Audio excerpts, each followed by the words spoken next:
À présent, passons à la résolution de notre exercice. Donc, pour la première question, donc, on nous demande de donner l'ensemble de définitions et de calculer les limites en moins l'infini et en plus l'infini. Donc, vous avez f de x égale à x au carré moins 4x plus 3, puisque c'est une fonction polynôme. Donc, voici le code. F est un polynôme, donc df égale à r, car on sait que les fonctions polynômes sont définies sur R. Maintenant, pour calculer la limite d'une fonction polynôme, c'est la limite à l'infini de son monome du plus haut degré. Mais si vous regardez bien l'expression ici, f de x égale à x au carré moins 4x plus 3, donc le monome du plus haut degré c'est égal à x au carré. Donc la limite de f de x quand x tend vers quoi? Plus l'infini, c'est égal à la limite de x au carré quand x tend vers plus l'infini, c'est égal à plus l'infini. Et la limite de x au carré quand x tend vers moins l'infini aussi c'est égal à plus l'infini, car 2 est pair. Maintenant, si la puissance était impaire, par exemple à la place de 2 on avait 3, alors la limite de x au cube quand x tend vers moins l'infini, ça allait donner quoi? Moins l'infini. Mais la raison pour laquelle on a écrit ici la limite de x au carré quand x tend vers plus ou moins l'infini, c'est égal à quoi? C'est égal à plus l'infini.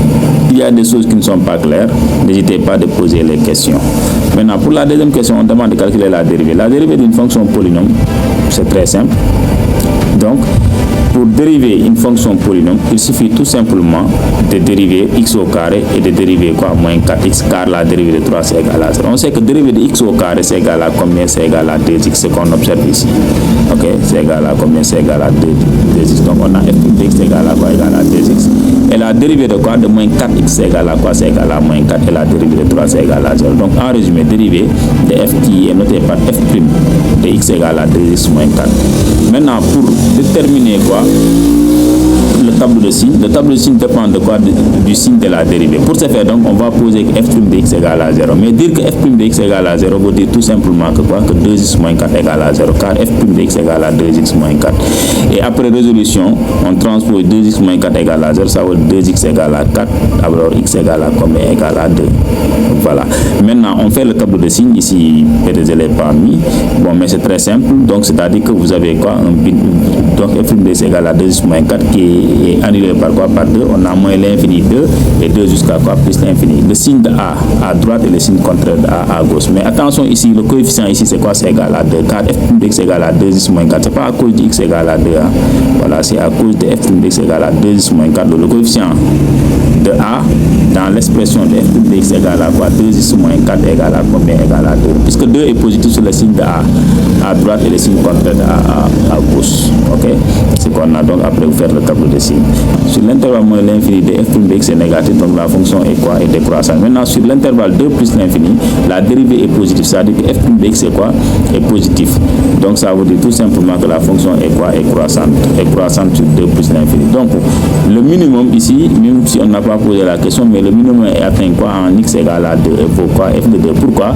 Parce que sur l'intervalle moins l'infini de la fonction est décroissante et sur 2 plus l'infini la fonction est quoi? Est croissante. Donc ça veut dire sur l'intervalle moins l'infini plus l'infini, l'extrémum. C'est-à-dire qu'ici c'est un minimum. Si vous faites le tableau de signes, vous allez le voir. Voilà.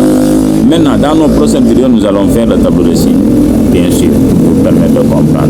Maintenant, l'intersection de la courbe avec les axes, c'est une question que les élèves ne comprennent pas souvent, mais pour déterminer l'intersection de la courbe avec concernant l'axe des ordonnées, on calcule f de 0. Donc, quand on calcule f de 0, on remplace x0 dans l'expression de f, on trouve quoi? 3. Ça veut dire que le point A de coordonnées 0, 3, c'est le point d'intersection avec l'axe des ordonnées. Maintenant, pour chercher l'intersection de la courbe avec l'axe des abscisses, on résout l'équation x au carré moins 4x plus 3 égale à 0. C'est-à-dire qu'on pose que f de x égale à 0. On pose que f de x égale à 0. Mais puisque f de x égale à x au carré moins 4x plus 3, alors on dit que x au carré moins 4x plus 3 égale à 0.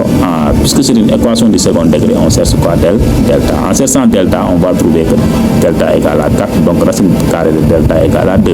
Ce qui nous permet d'avoir x1 qui est égal à 1 et x2 égale à combien? Égale à 3. Donc le point d'intersection de la courbe avec l'axe des abscisses, c'est le point P de coordonnées 1 et 0 et C de coordonnées 3 et 0.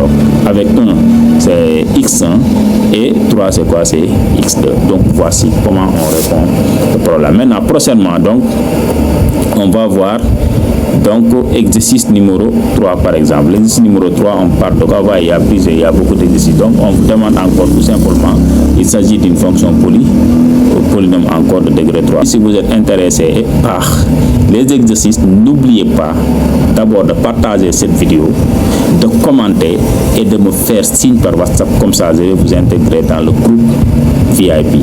Là où on va partager des choses qui ont de la valeur et qui vont changer votre manière d'étudier.